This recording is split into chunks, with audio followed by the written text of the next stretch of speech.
Hello, everybody. Hope everyone out there is blessed. I am Deaunte Damper. I'm a part of the leadership team of Brothers United in Leadership Development, also known as Build 206. And we are here with another OLS podcast. Now, again, Build is partnered with the City of Seattle Office of Labor Standards to help educate and inform community about their rights and responsibilities to related labor standards in the City of Seattle. And who better to actually be a guest on this podcast than our leadership team. I'll say head of our leadership team, because a man ain't nothing without a woman. Nichele Smith. Sister, how you doing? I'm doing well, Deaunte, and I appreciate you for inviting me to be a participant in the Build OLS podcast, so we can talk more about the initiative, what Build is doing. But very excited. But yep, I'm Nichele Smith. I am Build's administrative coordinator. I assist with our Office of Labor Standards partnership grant and the initiative, and so excited to talk more about it today. Yeah, and can we talk more about, we can get into OLS, but like your role within Build? Because so many people are like, oh yeah, well it's nothing but brothers, and it's like, no. Behind every man, there's a woman, and you have just done amazing work with us. So absolutely, I appreciate that for even giving me the opportunity. So I do sit behind the scenes. Only because natively from Seattle, but I do reside in Houston. So a lot of what I do is virtual or remote for Build. But basically, I support our efforts in securing grants, applying for grants, making sure that so you guys have the ability to do what you guys do on the front end, or basically boots on the ground is, dotting all the I's, crossing all the T's on the back end so that nothing can stop your momentum and doing the work and connecting directly with the community. So whether that's assisting with social media, responding to emails when people have questions, posting things informational, just making sure we're getting the information out there, any way that I can be a support from behind the scenes so that you guys can do what you need to do to bring things to the community. I'll say that kind of captures the essence of my role. And there's always the all other duties as assigned, but that's pretty much it. Yes, but I've loved how you've been able to assist and navigate us through this process with care. But there's just something about OLS in this partnership. So can you break down this partnership in our spaces and how Build has been able to assist in Absolutely. When we first embarked on this partnership with OLS, it was new. It was fresh to them. They were only, I think, 1 year into it. Again, new to us because we had not seen, not to say that it wasn't being done, we had not seen other community-based or Black-led community-based organizations come into the space to say, hey, Black people who work in the city of Seattle, let's talk about your rights, right, that exist within labor law. Not something that we normally talk about in the Black community. And so being able to say, hey, these laws exist. They do apply to us too. Not that they, it's not like, oh, they never apply to us. They do apply to us too.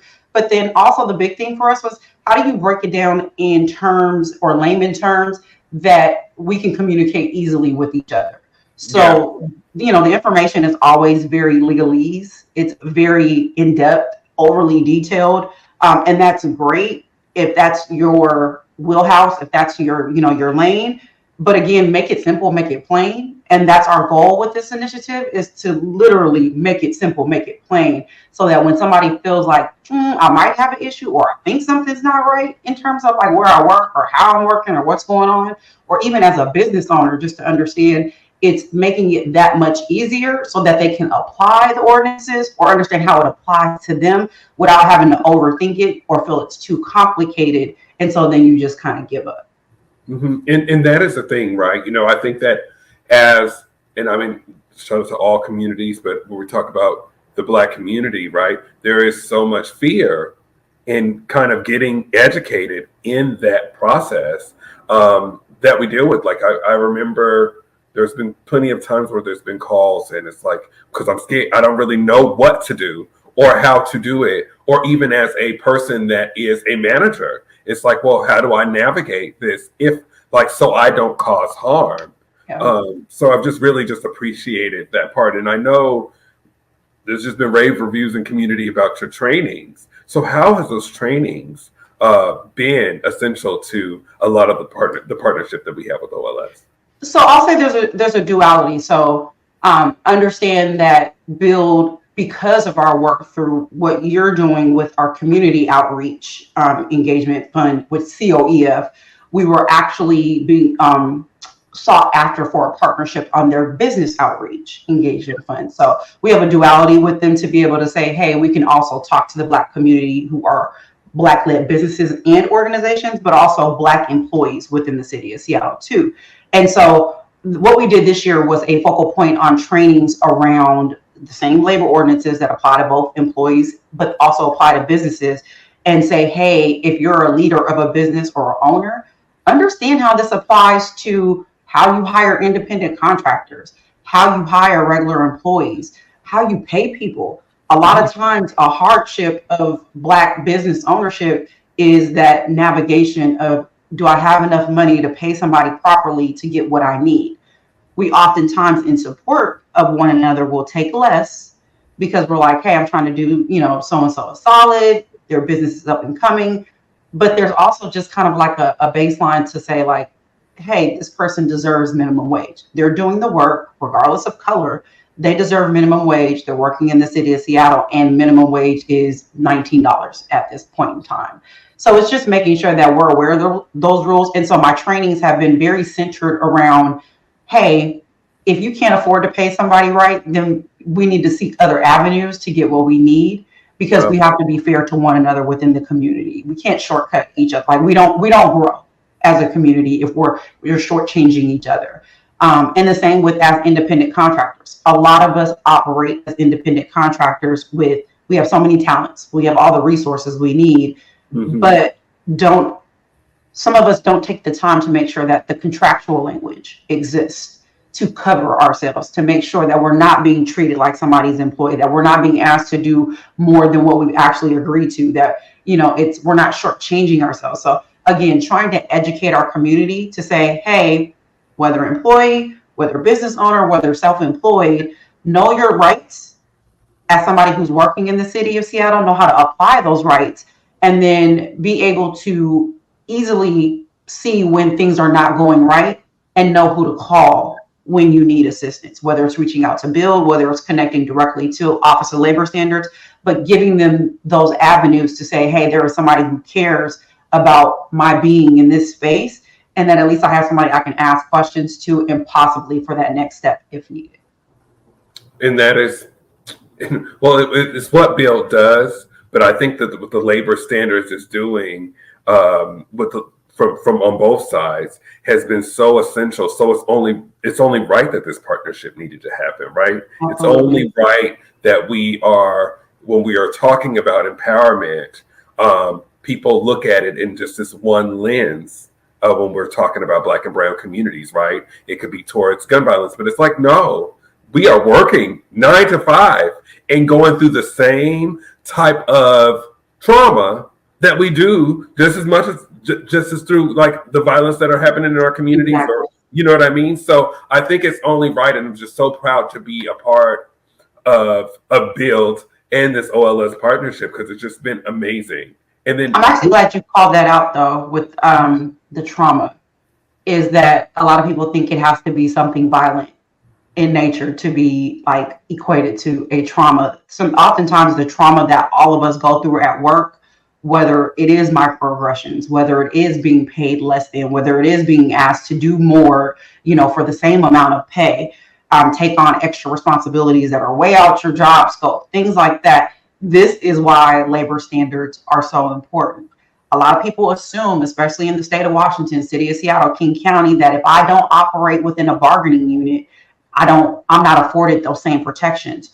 Or even if I do operate within a bargaining unit, which a lot of people do if you work for the county, city, the Sound Transit, all these organizations, just because you operate within a bargaining unit does not mean that you don't have rights. Does not mean that you cannot be mistreated. Does not mean that you cannot be overworked or asked to be overscheduled. All of these things can still be true while you technically have the protection of a collective bargaining unit. And so it is, again, to teach our community to continually advocate for themselves. I will say probably since COVID, advocate. Like Black people, we have to advocate. It is okay to speak up and say something doesn't feel right. And I hope we carry that going into 2024, that look at this initiative as advocacy. Build is advocating to say, we want you to be educated. We're advocating to say it is okay for you to speak up and not be in fear that you'll lose your job, that there's going to be some kind of retaliation. Like, speak up, say, this don't feel right. This is not okay. I'm not going to be overworked, overused, all the things, all the overs, and just learn how to advocate for yourself. And knowledge is probably one of the best ways to be able to advocate. Well, I think it's advocate. It's activate and advocate, right? You got to do both. You got to be active in putting yourself in the know, right? And then advocacy is you spreading the message and you affirming, you stepping out and saying, like, wait, I need to learn more on how to protect myself. We can't just let things just slide by. You have to be able to look at the fine print in order to be able to show up, to be active in your, not just your community of 9 to 5, but also your home life too. Yep. And and I am just so happy that, like, as this year is coming to a close, I'm more excited on like what Bill 206, what Office of Labor Standards is going to be bringing for 2024. Can we know a little bit? Dude, where are we at? Where do you think we're going to be at? Just a little bit. Well, we're definitely looking to continue our partnership. So our partnership that we're coming to an end of was a 2-year partnership. So 2022, 2023. So we're definitely looking forward to renew our partnership with the Office of Labor Standards.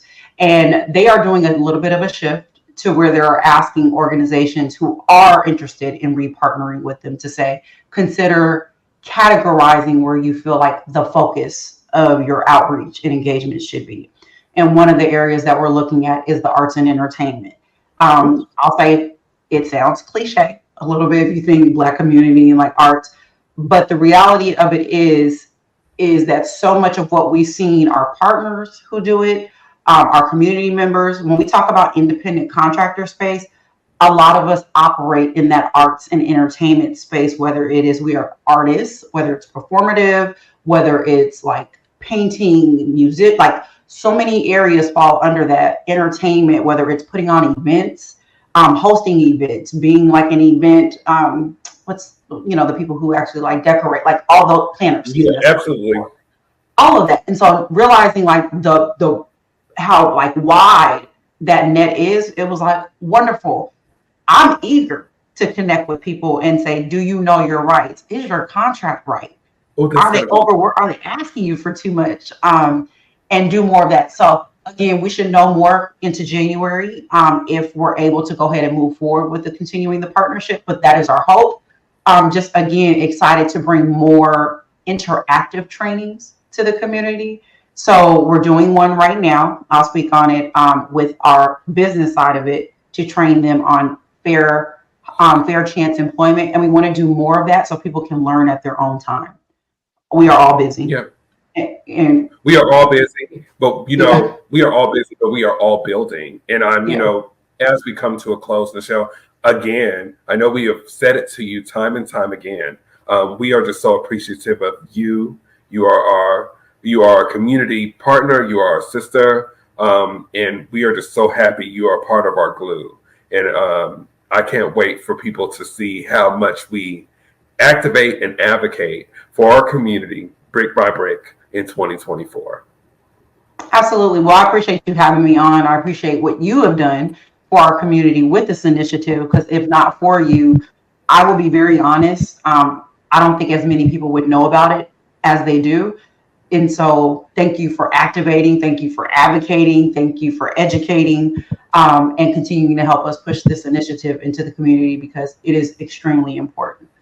Absolutely. Thank you so much, my sister. And again, community, if you want to learn more about Bill 206 and labor and OLS, please go to bill206.com/labor standards. I'm Deaunte Damper from your leadership team, along with Nichele Smith. We want to thank y'all so much for attending another Build podcast /OLS podcast. We love y'all. Have a great night.